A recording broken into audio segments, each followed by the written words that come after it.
Je vais évoquer aujourd'hui un arrêt de la Cour de cassation du 14 novembre 2018 relatif à la caractérisation d'une obligation de non-concurrence tacite à la charge du franchisé. Dans cet arrêt, un franchiseur dans le domaine de la restauration constate que le dirigeant de l'un de ses franchisés a constitué par l'intermédiaire d'une société holding une société qui exploite un restaurant concurrent sur le même territoire que celui qui a été concédé au franchisé, en reprenant certains éléments du concept du réseau. Considérant qu'il s'agit là d'un manquement justifiant la résiliation du contrat, le franchiseur notifie la résiliation du contrat au franchisé.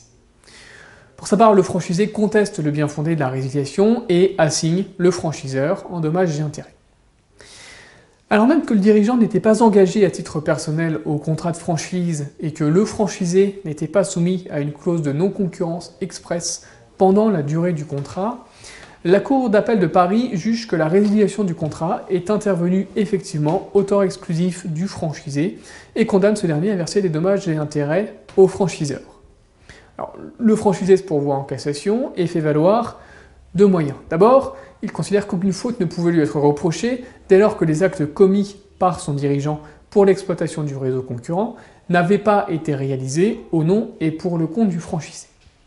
Il fait valoir d'autre part qu'aucune obligation de non-concurrence n'était stipulée au contrat de franchise, ni à sa charge, ni à la charge de son dirigeant. Alors, sur le premier moyen, la Cour de cassation relève seulement, comme l'avait d'ailleurs fait la Cour d'appel, que le contrat est conclu intuitu personae, en considération de la personne du dirigeant du franchisé, qu'elle qualifie de partenaire. S'agissant de l'existence ou non d'une clause de non-concurrence dans le contrat, la Cour de cassation confirme l'arrêt d'appel qui a considéré, au regard de la commune intention des parties, que les partenaires du franchiseur ne pouvaient exploiter une activité concurrente pendant la durée du contrat.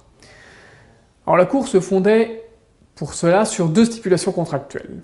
D'abord, c'était sur la faculté que s'était réservé le franchiseur de refuser le transfert du contrat à une personne exploitant déjà un réseau de restaurants concurrents. Cette clause démontrait naturellement que le franchiseur ne souhaitait pas avoir comme franchisé une société qui exploiterait directement ou indirectement une activité concurrente. La seconde stipulation contractuelle sur laquelle s'est fondée la Cour est l'obligation de non-concurrence post-contractuelle. Selon le raisonnement de la Cour d'appel, adopté par la Cour de cassation, si une stipulation autorisait bien le franchisé à poursuivre une activité de restauration, cette possibilité n'était prévue qu'à l'expiration du contrat. Finalement, la Cour de cassation juge que la Cour d'appel, qui a fait ressortir l'existence d'une situation incompatible avec l'exécution loyale du contrat par la société franchisée, a pu, sans porter atteinte à la substance ou à l'étendue des droits et obligations des parties, retenir que la résiliation du contrat pour faute grave était justifiée. La Cour de cassation confirme donc l'arrêt d'appel qui a caractérisé l'existence d'une clause de non-concurrence implicite au regard de l'intention des parties. Si cette décision doit être saluée, il n'en demeure pas moins qu'il est toujours préférable pour les enseignes de stipuler expressément au contrat de franchise les obligations mises à la charge du franchisé et le cas échéant à la charge de son dirigeant. Je vous remercie et à bientôt pour une nouvelle chronique de jurisprudence.